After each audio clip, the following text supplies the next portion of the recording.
ॐ भूर्भुवः स्वः तत्सवितुर्वरेण्यं भर्गो देवस्य धीमहि धियो यो नः प्रचोदयात्।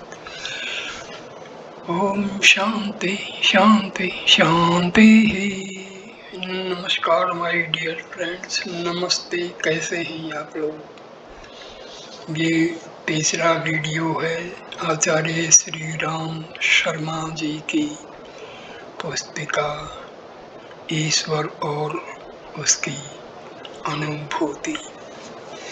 तो चलिए शुरू करते हैं तीसरे वीडियो को। प्रारंभिक वाक्य है, भगवान आपके अंदर सोया है, उसे जगाइए। अजो नित्य है शाश्वतो अयम पुराण। मैं अज नित्य शाश्वत एवं पुराण हूँ। यह आत्मा की अभिव्यक्ति है जिसमें किंचित भेदभाव नहीं, जो मुक्त है, जिसमें किसी प्रकार का कोई विकार नहीं, अभाव रहित, सदा सर्वदा सर्वत्र संपूर्ण एक रस एक रूप हूँ मैं। मेरा कभी परिवर्तन नहीं होता। नाना रूपों में मैं एक ही आत्मा विद्यमान हूँ। परमात्मा ने ही आत्मा को आच्छादित कर रखा है, ये कहें तो अत्युक्ति नहीं होगी। आत्मा में जो भी शक्ति और प्रकाश है वह सब परमात्मा का ही स्वरूप है। परमात्मा मुझसे विलग कहाँ, वह मैं हूँ, मैं वह हूँ। कर्तापने की भिन्नता है, अन्यथा उसमें और मुझ में अंतर नहीं। मैं और कुछ नहीं हूँ। परमात्मा की उपस्थिति ही मेरे जीवन का कारण बनी है। वह मेरे साथ है, इसलिए मैं जीवित हूँ। वह चला जाएगा तो मैं भी चला जाऊँगा। मेरा संपूर्ण अस्तित्व वह ब्रह्म ही है। सृष्टि के प्रारंभ में परमात्मा ने अनेक प्राणियों की रचना की, पर सब अपूर्ण, सब अधूरे। किसी की शारीरिक शक्ति बड़ी थी, किसी का सौंदर्य सर्वोपरि था, कोई बोलता मधुर था, किसी को नृत्य कला अच्छी आती थी, कोई अधिक ऊंचाई तक उड़ सकता था, किसी में अधिक दौड़ने की अक्षमता थी। प्रवीण सब थे, पर किसी एक ही विषय को लेकर उपयोगी सब थे, पर सर्वांग पूर्णता किसी में नहीं थी। एक दो गुण मिलते थे और बाकी एक दूसरे से भिन्न, किसी में गुण किसी में अवगुण। यह विषमता संभवतः उसे रुचि नहीं होगी, इसलिए उसने अलौकिक देह रचने का निश्चय किया होगा। वह विलक्षण प्राणी मनुष्य है, इसमें बड़ी सूक्ष्मता और सावधानी से कार्य किया उसने। एक एक कल्पऊर्जा कीमती से कीमती बनाया, बड़ी अजब शक्तियाँ पिरोई, उनमें मनुष्य बनकर तैयार हुआ तो सृष्टिकार स्वयं चकरा गया। इस रचना पर उसे सबसे अधिक आश्चर्य हुआ। संपूर्ण देव शक्तियाँ इसमें प्रविष्ट हुई। उन्होंने अपने अपने कार्य प्रारंभ किए। अग्निदेव जागृत हुए तो भूख लगी, वरुण को जल की जरूरत पड़ी, किसी ने निद्रा मांगी, किसी ने जागृति, सबकी अपनी दिशा थी, अपना काम था। इसमें पारस्परिक प्रतिद्वंद्विताएं होती रही और उनका नियंत्रण बराबर किया जाता रहे। इस दृष्टि से एक जबरदस्त नियामक सत्ता की आवश्यकता जान पड़ी तो परमात्मा स्वयं उसमें समा गया। इस तरह इस अद्भुत मनुष्य जीवन का प्रादुर्भाव हुआ इस सृष्टि में। सृष्टि के अन्य प्राणियों का सरदार बना मनुष्य तो उसे भी नियंत्रण रखने के लिए उसका भगवान भी उसके साथ रहने लगा, ताकि आवश्यकता पड़ने पर उसकी सहायता भी की जा सकती और उसे दुराचार या अधिकारों के दुरुपयोग से रोका भी जा सके। तब से अब तक मनुष्य निरंतर एक प्रयोग के रूप में चलता आ रहा है। कभी वह गलती करता है तो उस अपराध के बदले सजा मिलती है, और यदि वह अधिक कर्तव्यशील होता है तो उसे अधिक बड़े इनाम और अधिकार दिए जाते हैं।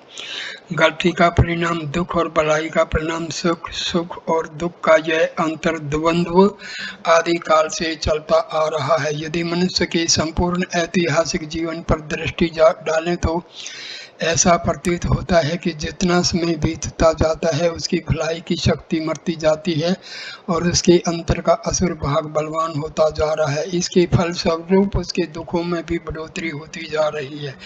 वर्तमान युग इस स्थिति की पराकाष्ठा है, यह कहें तो अतिशयोक्ति नहीं होगी। आज लोगों में बड़ी दीनता है, लोग हीन और अभावग्रस्त हैं। मनुष्य झगड़ालू, स्वार्थी और संकीर्ण प्रवृत्ति वाला हो गया है। मनुष्य का यह अधोगामीपन देखकर विश्वास नहीं होता कि उसके अंदर परमात्मा जैसी महत्वपूर्ण शक्ति का निवास हो सकता है। दुर्बल मनुष्य में सर्वशक्तिमान परमात्मा ओतप्रोत हो सकता है, इनकी इन दिनों कल्पना भी नहीं की जा सकती। मनुष्य की दयनीय दिशा का एक ही कारण है और वह यह कि उसके अंदर का भगवान मूर्छित हो चुका है, अथवा उसने अपनी मनोभूमि इतनी गंदी बना ली है जहाँ परमात्मा का प्रखर प्रकाश संभव नहीं। यदि वह सचेत रहता, उसकी मानसिक शक्तियाँ प्रबुद्ध रहती, भलाई की शक्ति जीवित रहती, वह जिन साधनों को लेकर इस वसुंधरा पर अवतीर्ण हुआ है वे अचूक ब्रह्म अस्त्र हैं। उनकी शक्ति वज्र से भी प्रबल है। सृष्टि का अन्य कोई भी प्राणी उसका सामना करने को समर्थ नहीं हो सकता।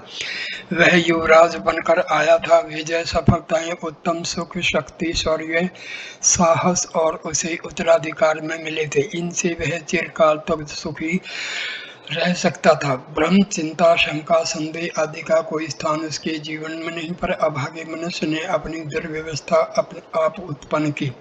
अंतःकरण की ईश्वरीय सत्ता की उपेक्षा करने के कारण ही उसकी यह दुखद स्थिति प्रकट हुई। अपने पैरों में कुल्हाड़ी मारने का अपराध मनुष्य स्वयं है, इसका दोष परमात्मा को नहीं। संसार के छोटे कहे जाने वाले प्राणी एक निश्चित प्रकृति लेकर जन्मते हैं और प्राय अंत तक उसी स्थिति में बने रहते हैं। इतना स्वार्थी मनुष्य ही था जिसने अपने साधनों से तृप्ति नहीं हुई और उसने दूसरों के शब्दों का अपहरण करना प्रारंभ किया। न्यायाधीश बनकर आया था, स्वयं अन्याय करने लगा। ऐसी स्थिति में परमात्मा की अनुदान भला उसका कब तक साथ देते। ईश्वरीय गुणों से पथ भ्रष्ट मनुष्य की जो दुर्दशा होनी चाहिए थी वह वही हुई। दुख की खेती उसने स्वयं बोई और उसका फल भी उसे ही चखना पड़ा। परमात्मा हमारे अति समीप रहकर प्रेम का संदेश देता है, पर मनुष्य अपनी वासना से उसे कुचल देता है। वह अपनी सादगी, ताजगी और प्राण शक्ति से हमें सदैव अनुप्राणित रखने का प्रयत्न रखता है, पर मनुष्य आडंबर, आलस्य और अकर्मण्यता के द्वारा उस शक्ति को छिन्न भिन्न कर देता है। कालांतर में जब आंतरिक प्रकाश की शक्ति अक्षीण पड़ जाती है तो दुख और द्वंद्व के बखेड़े बढ़ जाते हैं।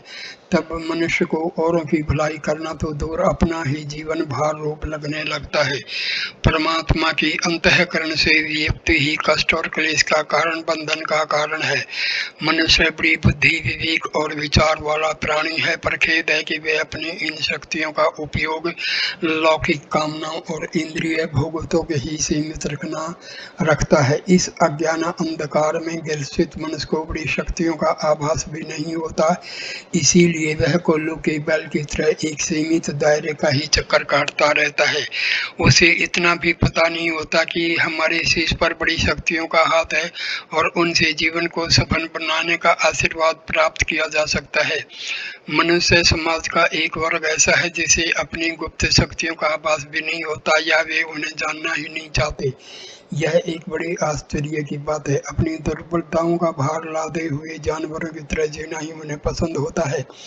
घोड़े, बैल, हाथी या बकरी की पीठ पर अच्छी अच्छी वस्तुएं लाद कर एक स्थान से दूसरे स्थान की ओर ले जाते हैं, पर बेचारे जानवरों को क्या पता कि उनकी पीठ पर कोई बहुमूल्य वस्तु रखी है।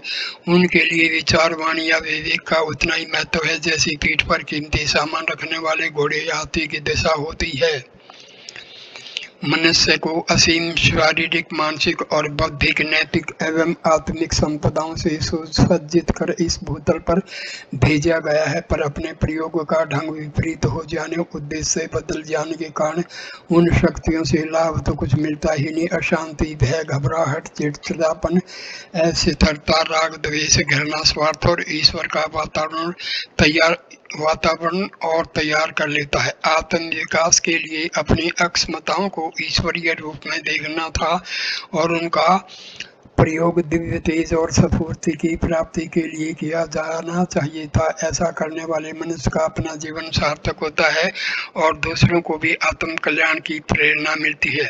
आप अपनी मानसिक दुर्बलताओं का विश्लेषण किया कीजिए, देखिए क्या यह कामनाएं और वासनाएं अंत तक आपका साथ देंगी। आप इस पर जितना अधिक विचार करेंगे उतना ही वे तुच्छ प्रतीत होंगे और उनके प्रति आपके जीव में घृणा उत्पन्न होगी। मानसिक दुर्बलताएं रुकेंगी तो आंतरिक शक्तियों का प्रस्फुरण तीव्र होगा, आपके अंदर का ईश्वरीय अंश बढ़ेगा। ईश्वर दिव्य है, वह आपके अंदर दिव्यता लाना चाहता है, वह सत्य है और वैसी ही प्रतिक्रिया आपके अंदर चलाने की उसकी इच्छा होती है। आपके मन का मैल दूर हो तो आपका जीवन ईश्वरीय मनमोहकता दिव्यता का आकर्षण केंद्र बन जाए और उसकी सुवास से आपका सारा वातावरण महक जाए।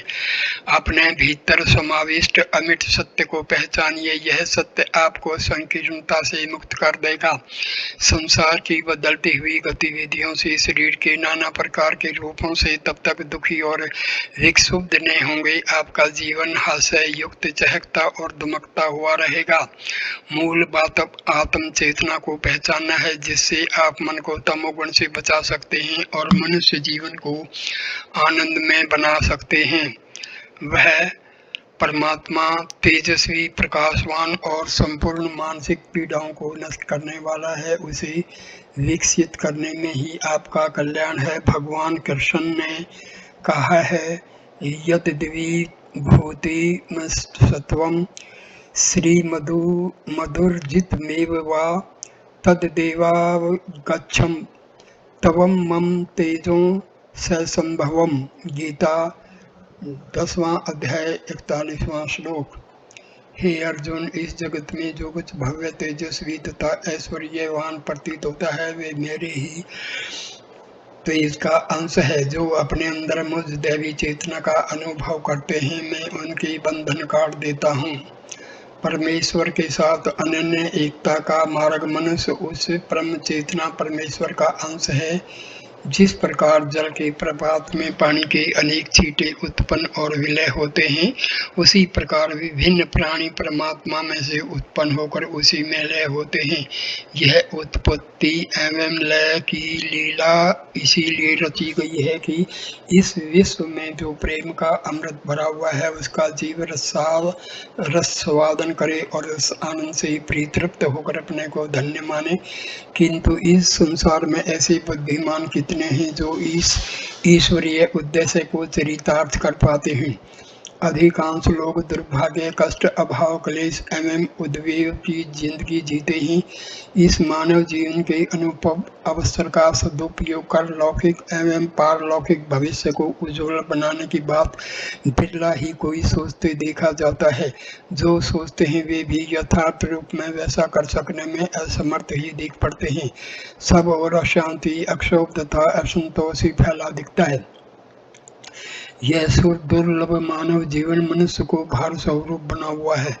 ईश्वरीय मंतव्य से विपरीत मनुष्य की जीवन गति पर विचार करने से यही बात समझ में आती है कि कहीं पर कोई बड़ी भूल हो रही है। नहीं तो शुद्ध बुद्ध और आनंद रूप परमात्मा के अंश मनुष्य के पास शोक संताप का क्या काम। उसे तो अपने अंशी की तरह ही शांत और प्रसन्न होना चाहिए। मनुष्य की इस दुखपूर्ण स्थिति की कारणभूत भूल पर विचार करने से यह पता चलता है कि मनुष्य अपने स्वरूप को भूला हुआ है और यही अज्ञान उसको शोक संतापों के कुछ कंटकों में घसीट रहा है। जीवन का मंतव्य, महत्व, मूल्य तथा उपयोग विस्मरण कर देने से उसका मार्ग गलत हो गया है। जिसको यह ही पता न रहे कि मैं क्या हूँ, मेरा कर्तव्य और लक्ष्य क्या है, उसका जीवन पथ ठीक भी कैसे हो सकता है। उसका भटक जाना, पथ भ्रांत हो जाना स्वाभाविक है। मूल्य एवं महत्व न जानने वाले के पास यदि रत्नों की पोटली रख दी जाए तो वह उसको मिट्टी मोल ही बर्बाद कर देगा। यूं ऊपर से देखने में ऐसा लगता है कि मनुष्य ने बहुत प्रगति की है। वैज्ञानिक विकास और सुख सुविधा के प्रचुर साधन तथा वैभवपूर्ण रहन सहन देखकर सहसा विश्वास नहीं होता कि मनुष्य इतना दुखी और विक्षुब्ध होगा कि उसे जीवन एक असह्य भार सा अनुभव हो। निसंदेह भौतिक प्रगति की दृष्टि से यह अभूतपूर्व युग है, किंतु दुर्भाग्य की बात यह है कि इसने व्यक्ति की सामाजिक सुख शांति को बढ़ाया नहीं घटाया ही है। यह बाह्य जीवन के साथ साथ आंतरिक जीवन का विकास न करने का ही परिणाम है। यह विकास एकांगी एवं अपूर्ण है। अपूर्णता दुखों की मूल मानी गई है। दो पहियों पर चलने वाली गाड़ी को यदि एक पहिए पर घसीटा जाए तो असुविधा और तकलीफें ही बढ़ेंगी। मनुष्य का जीवन बाह्य एवं आंतरिक दो भागों से मिलकर बना है। यदि दोनों समानांतर गति पर न रहेंगे तो वांछित सुख शांति के लिए निराश ही रहना होगा। विषमता स्पष्ट है। बाह्य भौतिक और अथवा वैज्ञानिक विकास अक्षितिज के छोर छूता हुआ आगे बढ़ रहा है और आंतरिक आत्मिक अथवा आध्यात्मिक प्रगति पाताल की ओर गिरती जा रही है। अपेक्षित सुख शांति के लिए इन दोनों गतियों में संतुलन एवं सामंजस्य स्थापित करना होगा। उसका उपाय यह है कि भौतिक प्रगति के साथ हम सब मनुष्य को अपना सत्य स्वरूप जीवन का उद्देश्य तथा उसका मूल्य महत्व फिर समझना होगा और उसी गरिमा के अनुसार अपनी गतिविधि का निर्धारण करना होगा। मनुष्य की वर्तमान दीन दशा का उत्तरदायी न तो दुर्दैव है, न युग अथवा काल का प्रभाव और न कोई अन्य परिस्थितियां। इसका उत्तरदायी स्वयं मनुष्य ही है। मनुष्य का अपना दृष्टिकोण विकृत हो जाने से जीवन की गतिविधि में अव्यवस्था आ जाना स्वाभाविक ही है।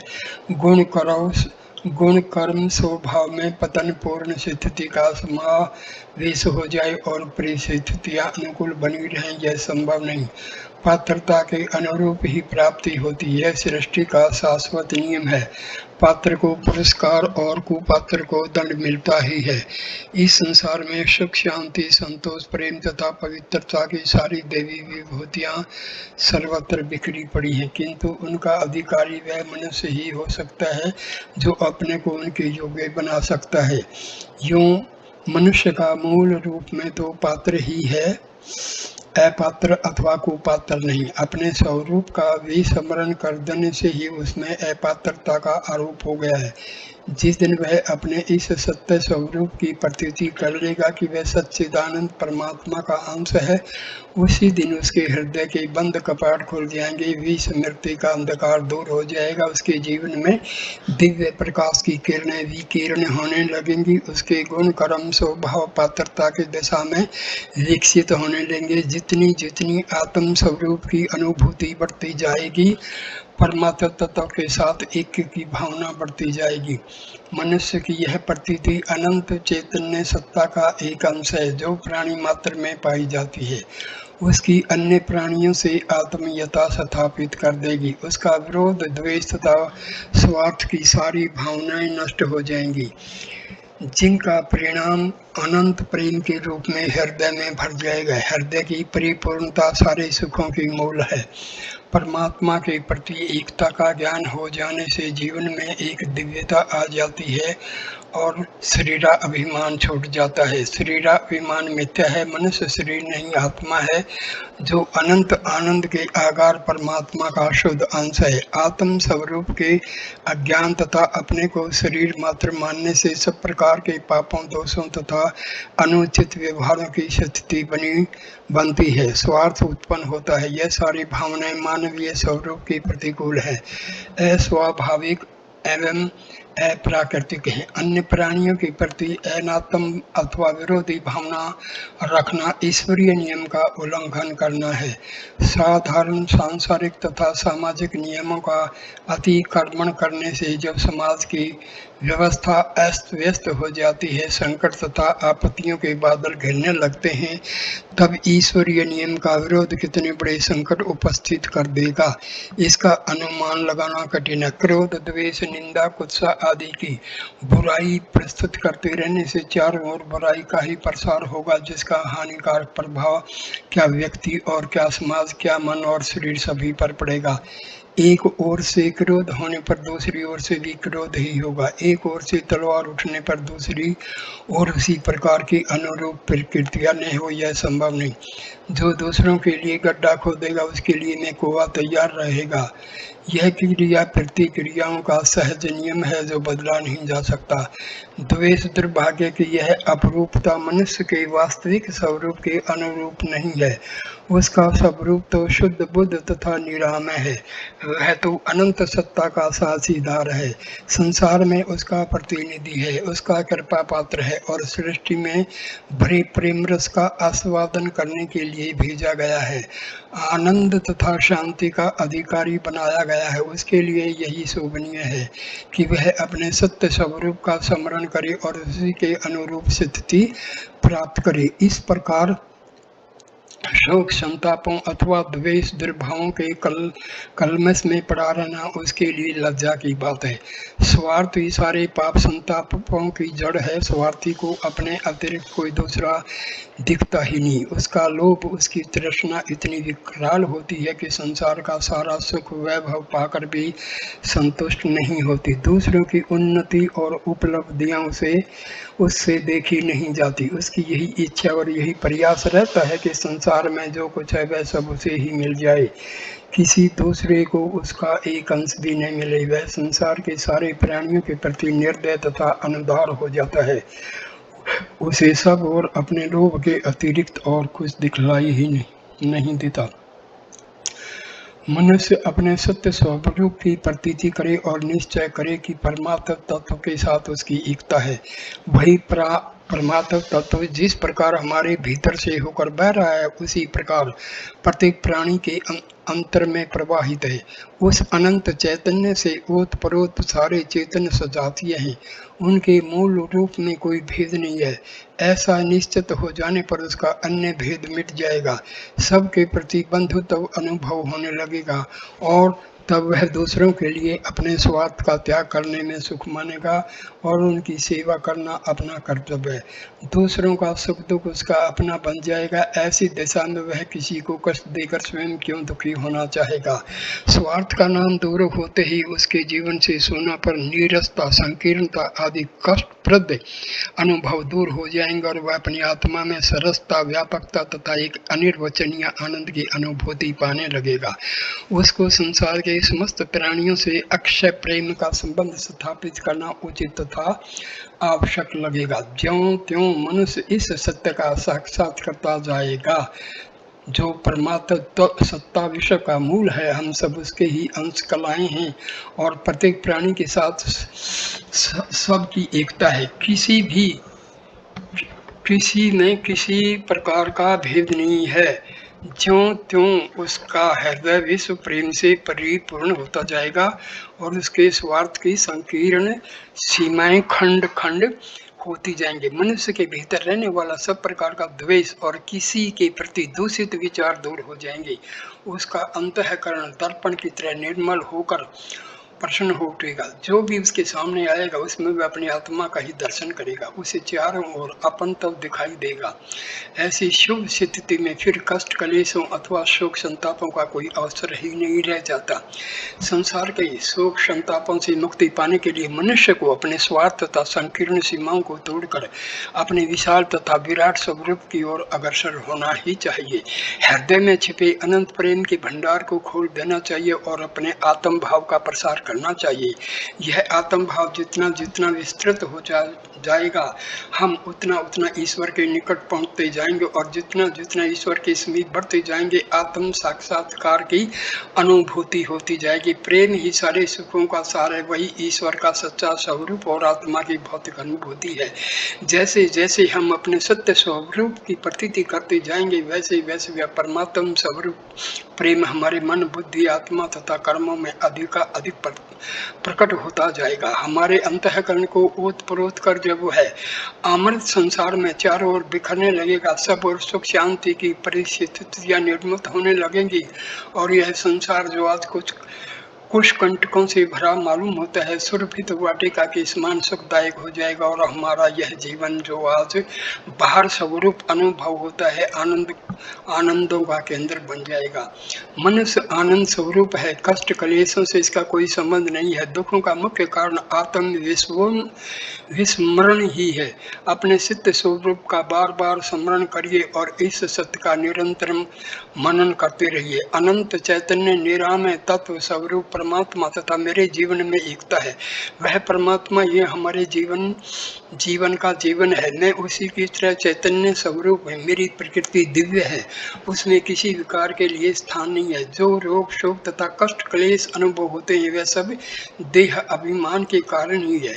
यह अभिमान ही दूषित है जिसे मैं त्याग रहा हूँ और अपने हृदय का द्वार उस अनंत सत्ता की ओर खोलता हूँ जिससे उसकी प्रेम धारा मेरे जीवन में भरकर छलक उठे।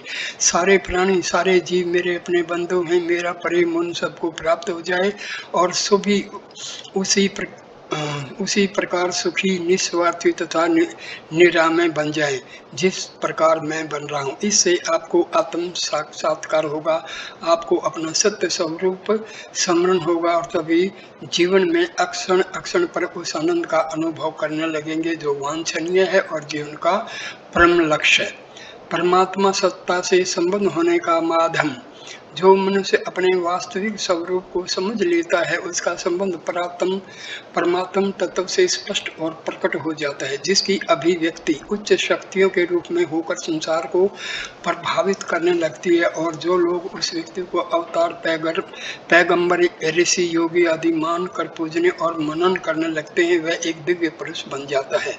परमात्म तत्व वह अनंत जीवन, वह सर्वव्यापी चैतन्य और वह सर्वोपरि सत्ता है जो इस जगत के पीछे अदृश्य रूप से काम करती है, इसका नियमन और नियंत्रण करती है, जिससे दृश्यमान जीवन आता है और सदा सर्वदा आता रहेगा। इसी अनंत असीम और अनादि ज्ञान और शक्ति के भंडार से संबंध स्थापित हो जाने से साधारण मनुष्य असाधारण बनकर अपने वास्तविक स्वरूप का ज्ञाता हो जाता है। अणु अणु का मूलाधार वह परमात्मा तत्व ही है। सब कुछ उसी से बनता और उसी चेतना शक्ति से गतिशील होता है। आकार प्रकार में भिन्न दिखते हुए भी प्रत्येक पदार्थ एवं प्राणी एक उसी तत्व के अंश हैं। जिस प्रकार समुद्र से उठाया हुआ एक जल बिंदु भिन्न दिखता हुआ भी मूलतः उसी का संक्षिप्त स्वरूप होता है और समुद्र की सारी विशेषताएं उसमें होती है, उसी प्रकार व्यक्तिगत जीवन और समष्टिगत जीवन सीमित और असीमित के मिथ्या भेद के साथ तत्वतः एक ही है। जो जीवात्मा है वही परमात्मा और जो परमात्मा वही जीवात्मा। इसी सत्य को जान लेना ही आत्मज्ञान कहा गया है। जिन जिन महापुरुषों ने आत्म प्रकाश की प्राप्ति कर ली है उन्होंने अपना अनुभव प्रकट करते हुए इसी सत्य की इस प्रकार पुष्टि की है कि वह हम अपना जीवन परमात्म तत्व से एक दिव्य प्रवाह के रूप में पाते हैं अथवा हमारे जीवन का उस परमात्म तत्व से एक है। हम में और उसमें कोई भेद नहीं है। हम और हमारा ईश्वर एक सत्य के ही दो नाम और दो रूप हैं। यही ज्ञान अथवा अनुभव, आत्मा अनुभूति, आत्मा प्रतीति अथवा आत्मज्ञान के अर्थ में मानी गई है। प्रतीति के साथ शक्ति का अटूट संबंध है।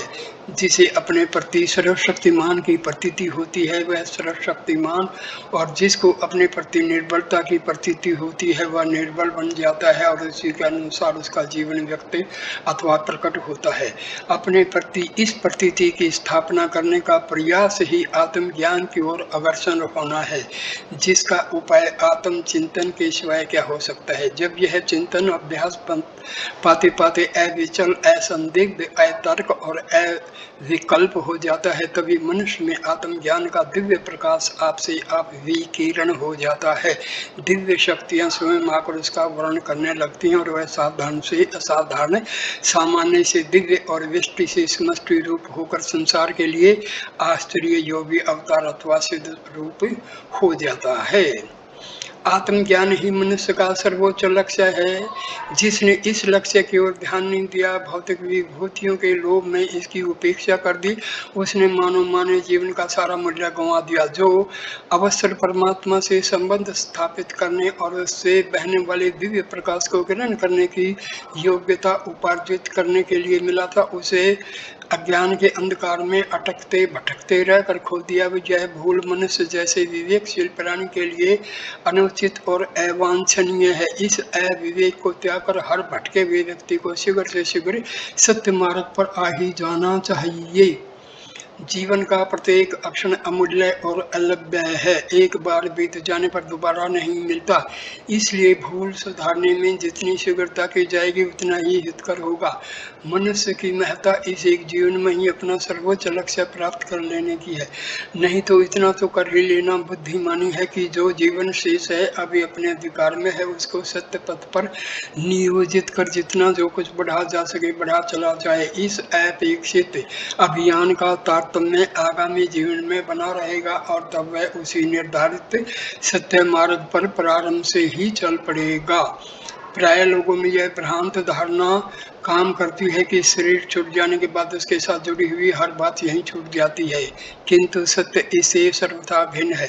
शरीर छूट जाने पर भी जीवन का अंत नहीं होता। जीवन तो एक अनंत एवं अविच्छिन्न प्रवाह है जो सदा सर्वदा एक तारतम्यता के साथ प्रवाहित होता रहता है। जीवन अमर है, इसका कभी नाश नहीं होता है। जीवात्मा स्थूल लोक को त्याग कर इसके पश्चात आने वाले लोक के नए आकार में जीवन कर्म को पूर्ववत चालू रखता है। जीवात्मा का परमात्मा की ओर अग्रसर होने का यही विधान है। वे कूद कर अथवा छलांग लगाकर पूरे पथ को पार नहीं करता, वर्ण कर्म कर्म से सोपान अनुसोपान पर चढ़ता पैर रखता हुआ ऊपर चढ़ता है। एक ही जीवन की सारी बातें दूसरे जीवन में उसके साथ यथावत सूक्ष्म संस्कारों के रूप में जाती हैं और अपनी गतिविधियां निर्धारित करती रहती हैं। इसलिए ये सोचना कि अब तो जीवन का बहुत बड़ा भाग बेकार चला गया है, अब हो भी क्या सकता है, ठीक नहीं। शेष जीवन में जो सत्य प्रयास प्रारंभ कर दिया जाएगा वह भी अपने पूरे परिमाण के साथ आगामी जीवन का प्रारंभ बनेगा। हमारा वर्तमान जीवन वर्तमान की ही वस्तु है ऐसा मानना समीचीन नहीं है। हमारा जीवन पहले भी था और आगे भी रहेगा। जीवन का वास्तविक अस्तित्व अदृश्य जगत में ही रहता है। यही नहीं, संसार की प्रत्येक वस्तु प्रत्येक पदार्थ जिसे हम देख रहे हैं, देख चुके हैं अथवा आगे देखेंगे, वह आज ही उत्पन्न नहीं हुई है। उसका अस्तित्व पहले से ही सूक्ष्म अथवा अदृश्य जगत में वर्तमान था। मनुष्य का प्रत्यक्ष जीवन स्थूल लोक से प्रारंभ होता दिखता अवश्य है, किंतु वह वस्तुतः पहले से ही चला आता होता है।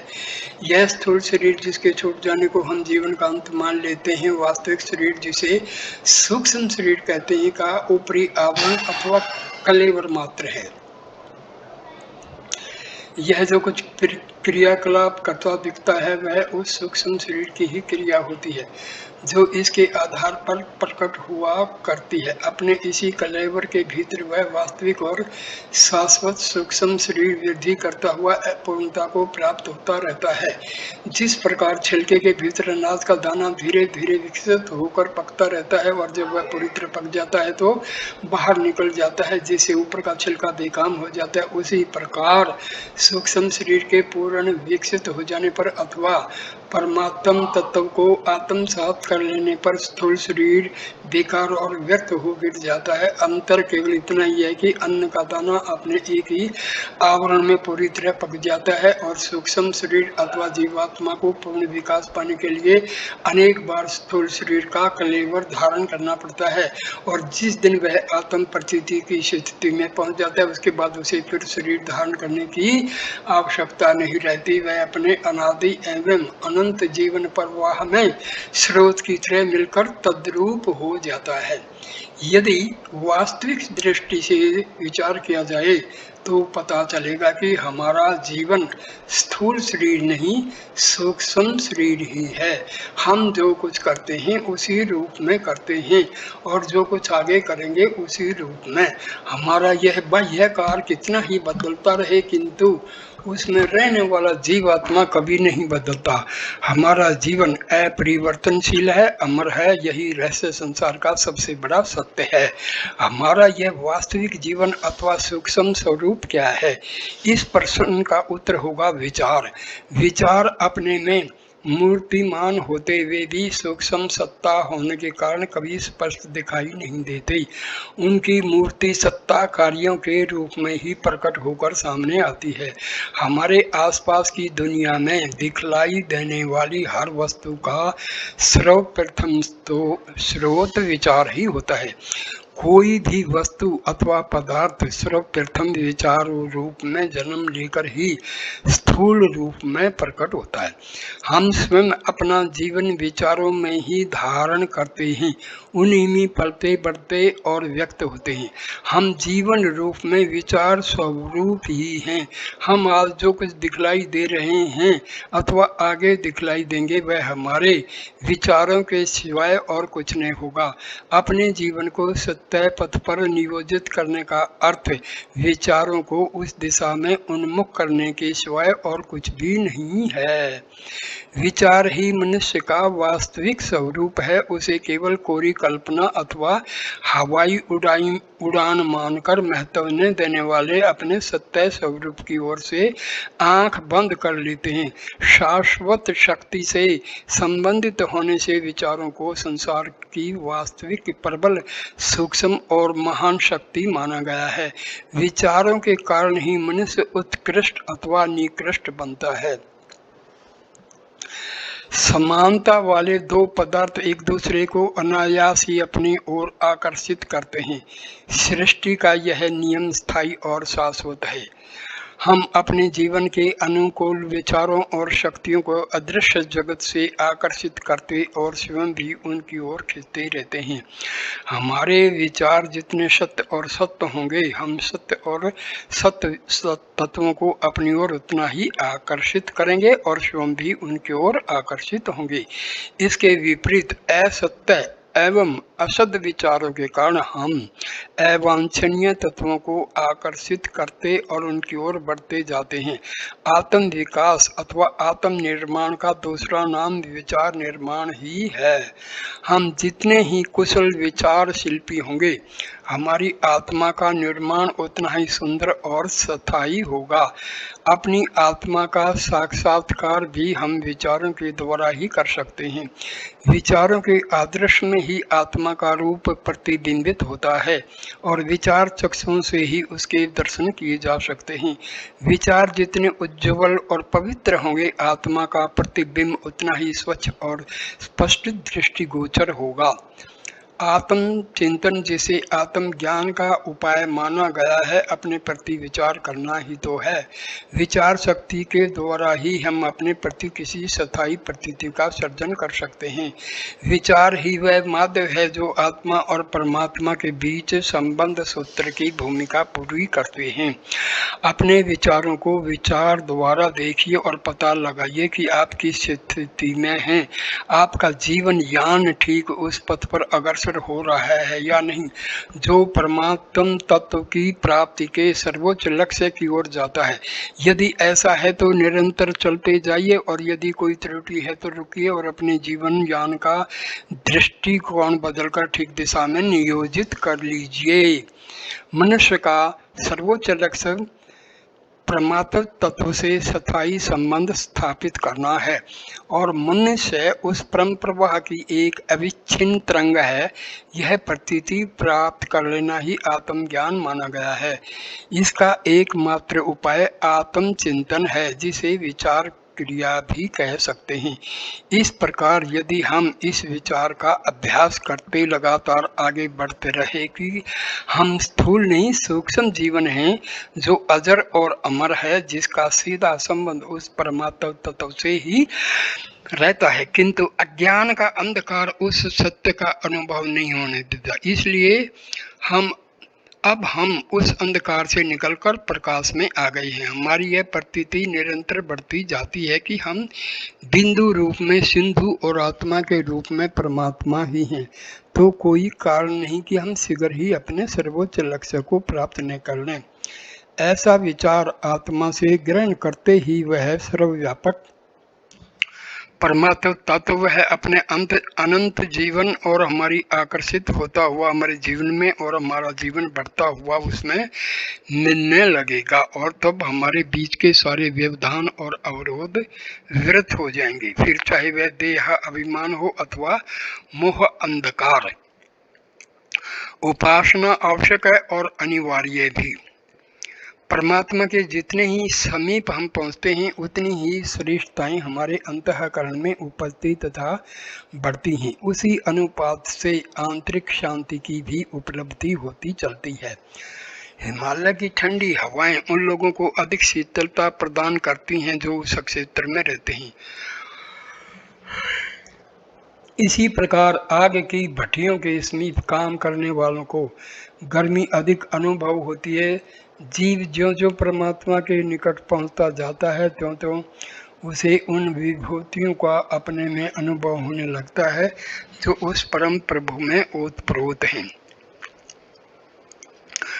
उपासना का अर्थ है पास बैठना। परमात्मा के पास बैठने से ही ईश्वर की उपासना हो सकती है। साधारण वस्तुओं तक अपनी विशेषताओं की छाप दूसरों पर छोड़ती हैं तो परमात्मा के समीप बैठने वालों पर उन दैवी विशेषताओं का प्रभाव क्यों नहीं पड़ेगा। मनुष्य वाटिका में जाते ही फलों की सुगंध से चित्त प्रसन्न होता है। चंदन के वृक्ष अपने समीपवर्ती वृक्षों को सुगंधित बनाते हैं। सज्जनों के सत्संग से साधारण व्यक्तियों की भी मनोभावनाएं सुधरती हैं। फिर परमात्मा अपनी महत्ता की छाप उन लोगों पर क्यों नहीं छोड़ेगा जो उसकी समीपता के लिए प्रयत्नशील रहते हैं। आत्मा के परमात्मा के निकट पहुंचने पर वही बात बनती है जो गर्म लोहे और ठंडे लोहे के एक साथ बांधने पर होती है। गर्म लोहे की गर्मी ठंडे में जाने लगती है और थोड़ी देर में दोनों का तापमान एक सरीखा हो जाता है। दो तालाब जब तक अलग अलग रहते हैं तब तक उसी के पानी का सतह ऊंचा बना रहता है, पर जब बीच में ही नाली निकालकर उन दोनों को आपस में संबंधित कर दिया जाता है तो अधिक बड़े हुए तालाब का पानी दूसरे कम पानी वाले तालाब में चलने लगता है, और यह प्रक्रिया तब तक जारी रहती है जब तक कि दोनों का जल स्तर समान नहीं हो जाता। दो जलाशयों का मिलना या गर्म ठंडे लोहे का परस्पर मिलना जिस प्रकार एक रूपता की स्थिति उत्पन्न करता है, उसी प्रकार उपासना द्वारा आत्मा और परमात्मा का मिलन होने पर जीव में दैवी गुणों की तीव्र गति से अभिवृद्धि होने लगती है।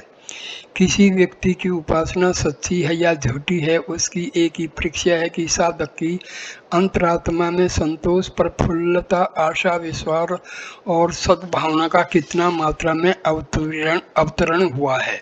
यदि यह गुण नहीं आए हैं और हीन वृत्तियों से घिरे हुए हैं तो समझना चाहिए कि यह व्यक्ति पूजा पाठ कितना ही करता हो उपासना से अभी दूर है।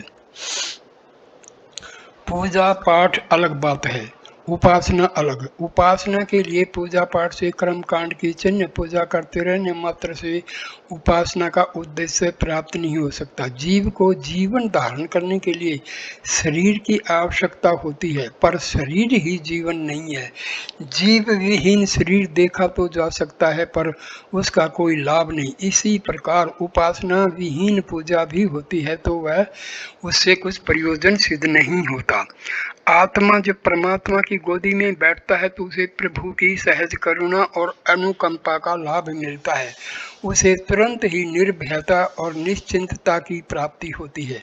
हानि, घाटा, रोग, शोक, बिछोह, चिंता, असफलता और विरोध की विपन्न स्थितियों में भी उसे विचलित होने की आवश्यकता नहीं पड़ती। उसे इन प्रतिकूलताओं में भी अपने हित साधन का कोई विधान छिपा दिखाई पड़ता है। वस्तुतः विपन्नता हमारी त्रुटियों का शोधन करने और पुरुषार्थ को बढ़ाने के लिए ही आती है। आलस्य और प्रमाद को, अहंकार और मत्सर को, मनोभिमि को हटाना ही प्रतिकूलताओं का उद्देश्य होता है। सच्चे आस्तिक को अपने प्रिय परमेश्वर पर सच्ची आस्था होती है और वह अनुकूलताओं की तरह प्रतिकूलताओं का भी खुले हृदय से स्वागत करता है। माता मधुर मिष्ठान भी खिलाती है और आवश्यकता पड़ने पर कड़वी दवाई भी खिलाती है। दुलार से गोदी में भी उठाई फिरती है और जब आवश्यकता समझती है तो डॉक्टर के पास हुई सुई लगवाने या ऑपरेशन कराने के लिए भी ले जाती है। माता की प्रत्येक क्रिया बालक के कल्याण के लिए ही होती है। परमात्मा की ममता जीवन के प्रति माता से भी अधिक है। प्रतिकूलताएं वह प्रस्तुत करने में भी उसकी उपेक्षा या निष्ठुरता नहीं, हित कामना ही छिपी रहती है। अपनी कठिनाइयों को हल करने मात्र के लिए, अपनी सुविधाएं बढ़ाने की लालसा मात्र से जो प्रार्थना पूजा करते हैं, वे उपासना के तत्व ज्ञान से अभी बहुत पीछे हैं। उन्हें उन बालकों में गिना जाना चाहिए जो प्रसाद के लालच से मंदिर जाया करते हैं। ऐसे बच्चे वे आनंद कहाँ पाते हैं जो भक्ति रस में निमग्न एक भावनाशील आस्तिक को प्रभु के सम्मुख हृदय खोलने और मस्तक झुकाने में आता है। प्रभु के चरणों पर अपनी अंतरात्मा को अर्पण करने वाले भाव विभोर भक्त और प्रसाद की मिठाई लेने के उद्देश्य में खड़े हुए भिखमंगे में जो अंतर होता है, वही सच्चे और झूठे उपासकों में होता है। एक का उद्देश्य परमार्थ है, दूसरे का स्वार्थ है। स्वार्थी को कहीं भी सम्मान नहीं मिलता। परमात्मा की दृष्टि में भी ऐसे लोगों का क्या कुछ मूल्य होगा। लोहार अपनी दुकान पर लोहे के टुकड़ों से तरह तरह की चीजें बनाता रहता है। उन टुकड़ों को वह कभी गर्म करने के लिए भट्टी में तपाता है, कभी पानी में डालकर ठंडा कर लेता है।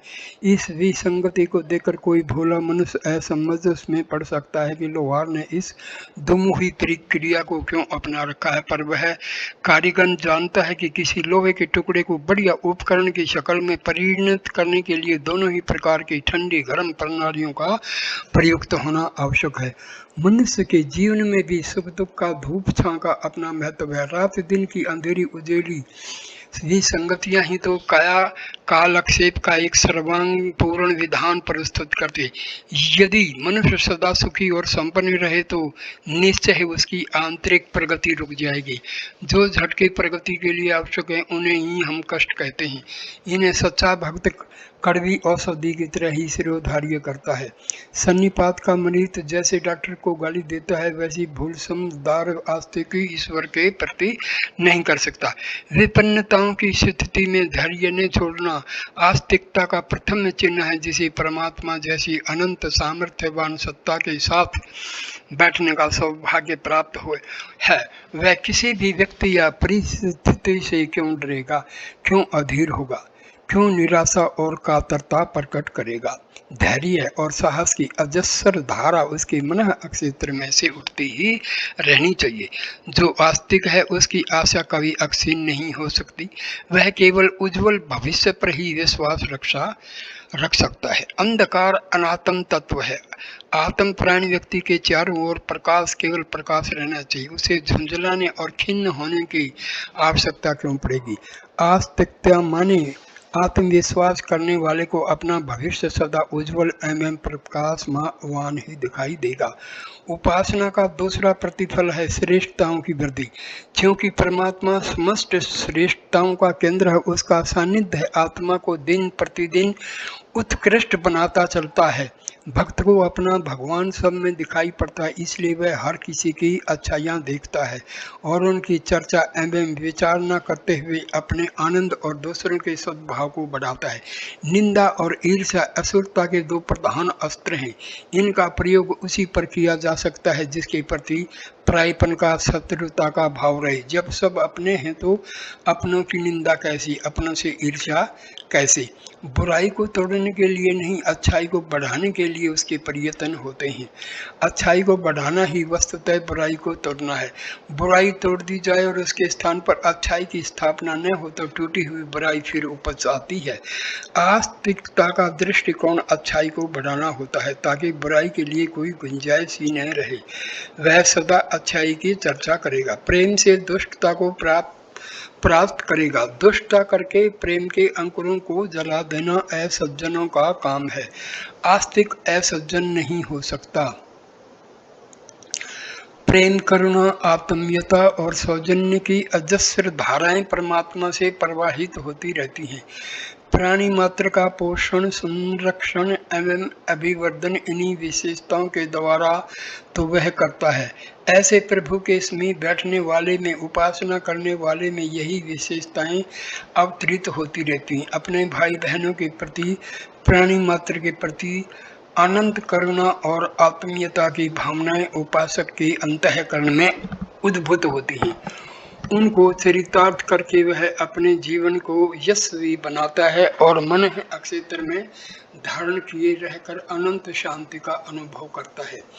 परमात्मा की उपासना का प्रतिफल पाने के लिए प्रतीक्षा करनी पड़ती है। कई व्यक्ति पुरुषार्थ के मूल्य पर मिलने वाली भौतिक संपदाओं को परमात्मा से मुफ्त में ही पाने की आशा लगाए हुए दीनहीन भिक्षुक की तरह बैठे रहते हैं। जिन्हें प्रेम और उत्सर्ग की उच्च भावना से प्रेरित होकर प्रभु के चरणों में बैठने की आकांक्षा है, उन्हें अपने प्रियतम का प्रेम प्रतिपादित करने के लिए अक्षण भर भी प्रतीक्षा नहीं करनी पड़ती।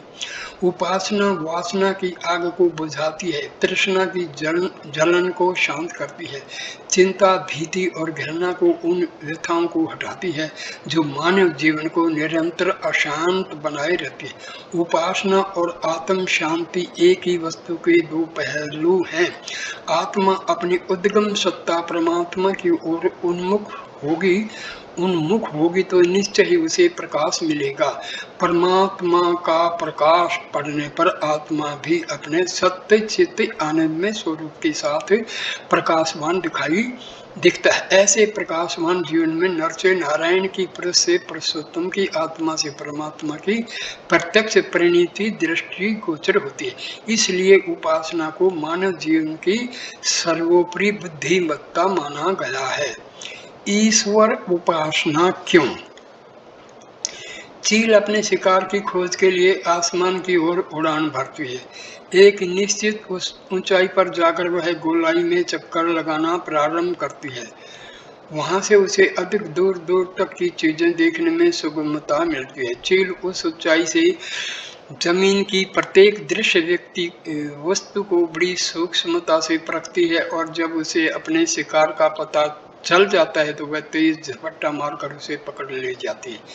चील यह कार्य जमीन में या कम ऊंचाई वाले वृक्षों पर बैठकर भी कर सकती थी, पर छोटी ऊंचाई से छोटे स्थान का ही अवलोकन किया जा सकता है। छोटी सी जगह में शिकार मिले या नहीं मिले, इस संदेह से बचने के लिए ही वह ऊंचे उड़ती, नीचे देखती और आसानी से अपने शिकार ढूंढ लेती है। मनुष्य की स्थिति भी ठीक ऐसी ही है। अपने आसपास की वस्तुओं को वह स्थूल आंख और छोटे विवेक से परखता है। इसलिए मनुष्य जीवन में आने का वह अपना लक्ष्य अधिक निश्चय पूर्वक खोज नहीं पाता।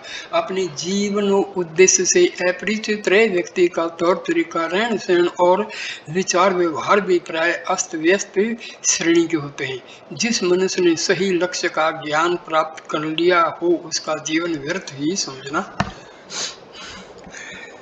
जिस मनुष्य ने सही लक्ष्य का ज्ञान प्राप्त न किया हो उसका जीवन व्यर्थ ही समझना चाहिए। ईश्वर उपासना से मनुष्य को वह स्थिति प्राप्त होती है जहाँ से वह अधिक सूक्ष्मता, दूरदर्शिता एवं विवेक के साथ संसार उसकी परिस्थितियों का निरीक्षण करता है। अपने ही अक्षुद्र अहंकार से संसार की तुलना करने से मनुष्य के प्रत्येक कार्य में संकीर्णता रहती है। संकीर्णता के कारण आत्मा अपनी विशालता का, अपनी शक्ति और सामर्थ्य का आनंद नहीं लूट पाती। मनुष्य तुच्छ सा बना रहता है। ठीक उसी तरह जिस तरह सृष्टि के अन्य जीव जंतु आत्मा के सच्चे स्वरूप के ज्ञान के लिए वह ऊंचाई अपेक्षित है जो ईश्वर उपासना से मिलती है। सही लक्ष्य का ज्ञान उस स्थिति का बार बार मनन किए बिना प्राप्त नहीं होता। जब भी कोई ईश्वर उपासना के लिए तत्पर होता है तो वह इस आधार को लेकर चलता है कि इस संसार का कोई मुख्य नियामक शक्ति अवश्य होनी चाहिए। प्रत्येक वस्तु का कोई न कोई रचयिता होता है। विश्व का तब सृजनहार भी कोई होगा अवश्य। जब इस तरह की मान्यता अंतःकरण में उत्पन्न होती है तो तत्काल मनुष्य के सोचने के ढंग में परिवर्तन होता है।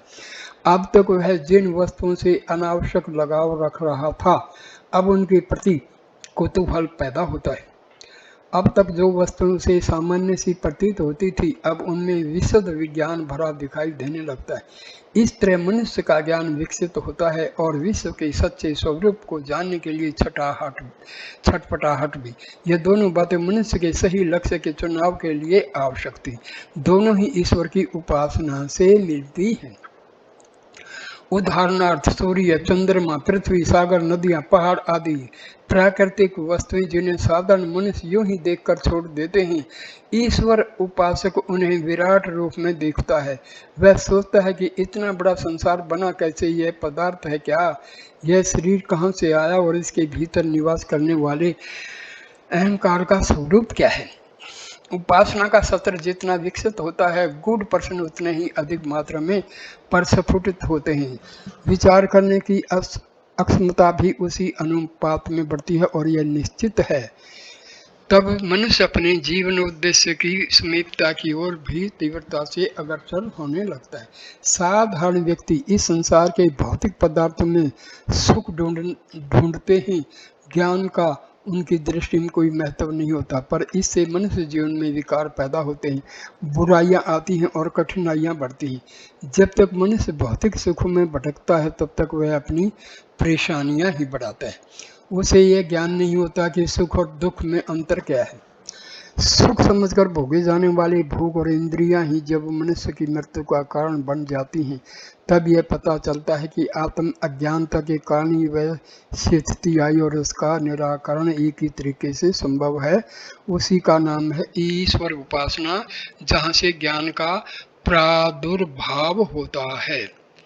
ईश्वर उपासना में लगी हुई बुद्धि मनुष्य में इतना विवेक भरती है जिससे वह संसार की अक्षुद्र वासनाओं से बचने का प्रयत्न करता है और विश्व के सर्वोच्च सत्य को पहचानने का प्रयत्न करता है। सच्चाई का अनुभव किए बिना ही सुख कहाँ। अज्ञान तो मनुष्य के दुख का ही कारण बताया गया है। अपनी आंख से अपनी आंख को देख पाना बड़ा कठिन होता है। जब कोई ऐसी आवश्यकता पड़ती है तो दर्पण ढूंढते हैं और उसके माध्यम से आंख की स्थिति का पता लगाते हैं। मनुष्य इसी तरह अपने भीतर ही बैठकर अपनी स्थिति का सही अंदाज नहीं लगा सकता। अपनी जानकारी ही पर्याप्त नहीं, अपने आस पड़ोस की वस्तुएं व परिस्थितियां जिनसे मनुष्य प्रतिक्षण प्रभावित होता है, उनकी भी जानकारी आवश्यक है। इन सब का ज्ञान किसी सबसे ऊंची जगह बैठकर ही किया जा सकता है। वह स्थिति ब्रह्म ही हो सकती है। ब्रह्म की अनुभूति के साथ साथ ही संसार के सच्चे ज्ञान का प्रादुर्भाव होता है। ईश्वर उपासना का अर्थ है अपने आप को विकसित करना, चील की तरह ऊपर उठकर अपनी निरीक्षण वृत्ति को चौड़ा करना। जो जितनी ऊंचाई पर उठकर देखता है उसे उतना ही दूरदर्शी विवेकवान समझा जाता है। जब सारी वस्तुओं की स्थिति का सही पता चल जाता है तो फिर यह कठिनाई नहीं रहती कि किसे चुने किसे न चुने। इस प्रकार का ज्ञान पैदा हुए बिना मनुष्य अपनी जिंदगी सुखपूर्वक नहीं बिता सकता। साधारणतया मनुष्य शरीर को ही सब कुछ मानते हैं और सारा जीवन इस शरीर की इंद्रिय लिप्सा को शांत करने में ही बिता देते। इतने से लौकिक आवश्यकता संभव है किसी हद तक पूरी हो जाती है, किंतु परलोक बिल्कुल भूला हुआ सा रह जाता है। परलोक की मान्यताएं सर्वथा निराधार है, ऐसा कहा भी नहीं जा सकता। विज्ञान सिद्ध कर रहा है कि अन्य ग्रहों में भी जीवन संभव है। ऐसी स्थिति में स्वर्ग और नरक की कल्पना का भी कुछ आधार होना ही चाहिए। इस आधारभूत ज्ञान के लिए लौकिक जीवन ही पर्याप्त नहीं, वरन अपने भीतर के चेतन तत्व पर विचार दृष्टि जानना भी आवश्यक है। इस आंतरिक चेतना के लिए ब्रह्म दर्पण है। ईश्वर की मान्यता में व्यक्ति अपनी निजता को पहचानने का प्रयत्न करता है और उसके सहारे पारलौकिक जीवन का भी ज्ञान प्राप्त करता है। परमात्मा से तादात्म्य में होना चाहिए। आत्मा को विशाल बनाने की महत्वपूर्ण प्रक्रिया है। अहंकार मिटाए बिना मनुष्य का पारलौकिक हित संपन्न नहीं होता। मनुष्य जब अपने आप को भुलाता है तो वह संपूर्ण विश्व को ही आत्म स्वरूप में देखने लगता है। सब उसे अपने ही नाना रूप दिखाई देते हैं। जब सब अपने होंगे तो फिर किसी के साथ न तो छल होगा, न कपट, न क्रोध आएगा, न प्रतिशोध की भावना।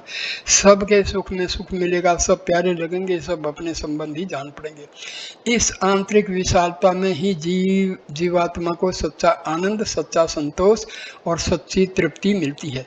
यह स्थिति पाकर मनुष्य का जीवन सार्थक हो जाता है। मनुष्य आनंद से उत्पन्न हुआ था, पर बीच में मार्ग भटक जाने के कारण वह दुखग्रस्त हो गया था। अब फिर से सही रास्ते पर आने और अंत में उसी आनंद में विलीन हो जाने के लिए ईश्वर को जानना आवश्यक हुआ। परमात्मा संपूर्ण सृष्टि का मूल है।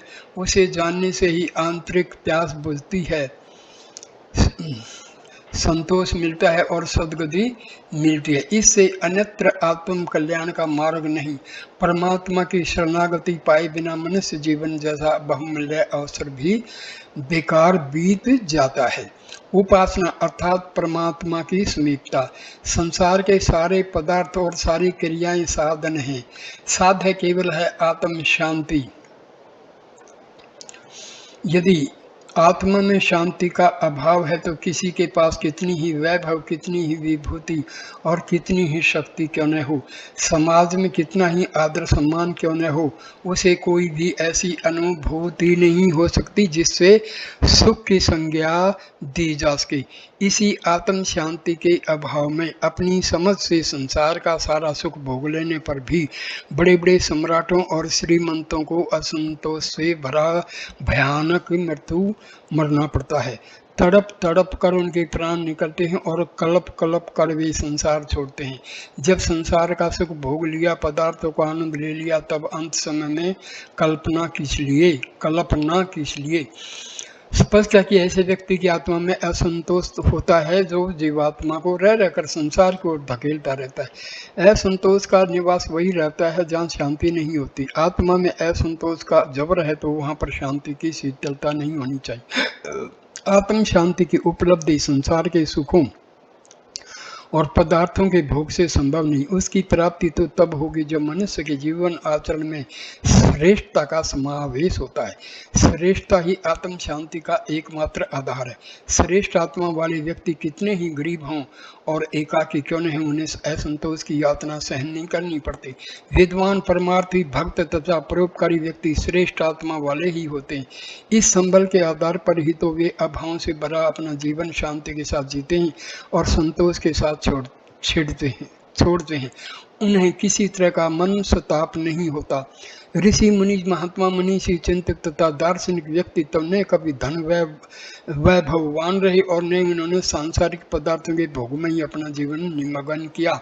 उनका जीवन सदा ही सरलतम तथा सादा रहा है।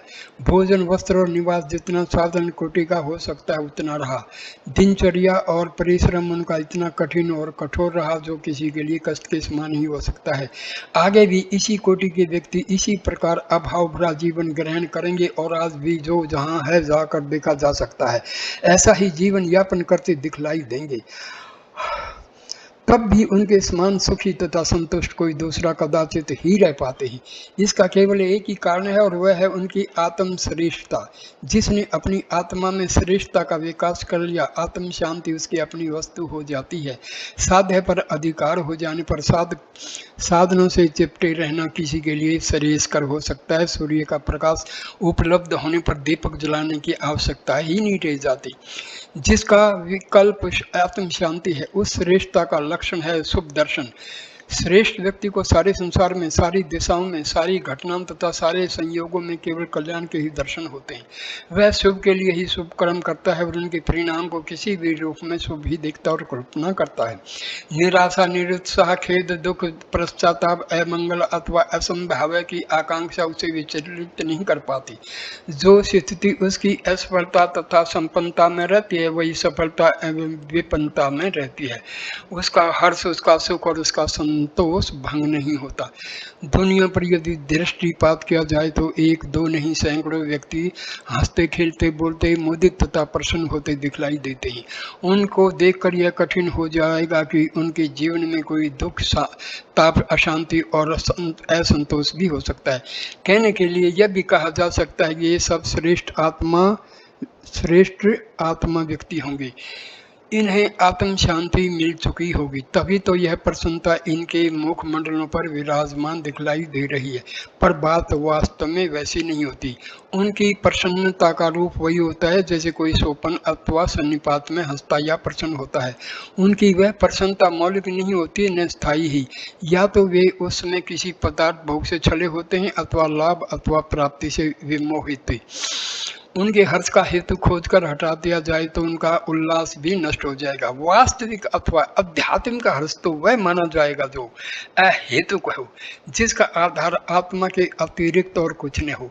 संसार के नश्वर और अक्षणिक सुख भोग से अनुभव होने वाला हर्ष एक छलना, सो भी नश्वर छलना के समान ही होता है, जिसका प्रवचन भी अधिक देर तक नहीं ठहरता। यथार्थ तथा स्थायी प्रसन्नता उसी को कहा जा सकता है जिसका विकल्प दुख कदापि नहीं। आज किसी को व्यापार में लाभ हुआ है, किसी का विवाह हुआ है अथवा किसी को पुत्र की प्राप्ति हुई है, वह प्रसन्न तथा हर्षित दिखाई देता है। इसका अर्थ यह नहीं है कि उस उल्लास के माध्यम से उसकी आत्म श्रेष्ठता व्यक्त हुई है। वह हर्ष, वह उल्लास, वह प्रसन्नता उक्त लाभ अथवा उत्सव की प्रक्रिया मात्र होती है, जो पुनः आवेग समाप्त हो जाने पर शमन हो जाती है और मनुष्य अपनी उदासीन स्थिति में वापस चला जाता है और पुनः खेद और दुख अनुभव करने लगता है। जो प्रसन्नता लाभ में बनी रही वही हानि में भी शीतल रहे, जो संपत्ति के समय अनुभव हो वही विपत्ति के समय, जो अनुकूलताओं में जागृत रहे और प्रतिकूलताओं में भी नष्ट न हो, वही सच्ची तथा श्रेष्ठता जन्य प्रसन्नता मानी जाएगी। आत्मा की श्रेष्ठता परमात्मा की उपासना से प्राप्त होती है। नास्तिक अथवा अनाध्यात्मिक व्यक्ति संसार का कोई भी वैभव, कोई भी पदार्थ और कोई भी भोग की क्यों न प्राप्त कर ले, पर उसे सच्ची आत्मोकृष्टि नहीं मिल सकती। इस संसार में जो कुछ शुभ है, श्रेष्ठ है, उत्कृष्ट और मंगलमय है, वह सब उस परमपिता की ही विभूति है, उसी से संपन्न होती है और उसी में आश्रित है।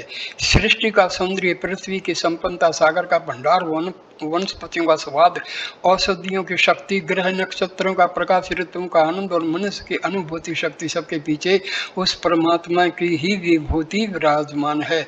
संसार की सारी श्रेष्ठताओं को परमात्मा का आभासी माना गया है। परमात्मा से ही सब कुछ सुंदर है और उसी से सब कुछ मंगलमय है। अस्तु, परमात्मा की श्रेष्ठता प्राप्त करने के लिए संसार के साधनों की ओर न जाकर परमात्मा की ही उपासना करनी चाहिए। उपासना का अर्थ है समीप बैठना, सामीप्य अथवा उपसंग। जिसके समीप उपस्थित रहा जाए उसका विशेषता अपने में आ जाना स्वाभाविक ही होता है। गर्म लोगों के पास से तो ठंडा लोहा उसी की गर्मी ग्रहण करता हुआ स्वयं भी गर्म हो जाता है। हिम के संपर्क में आने वाली वस्तुएं ठंडी हो जाती हैं। जंगल में चंदन वृक्ष के समीप होगा वृक्ष भी उसके संपर्क से चंदन जैसे ही गंध वाला हो जाता है। और प्रकाश के समय आने वाली वस्तुएं भी प्रकाशित होती हैं।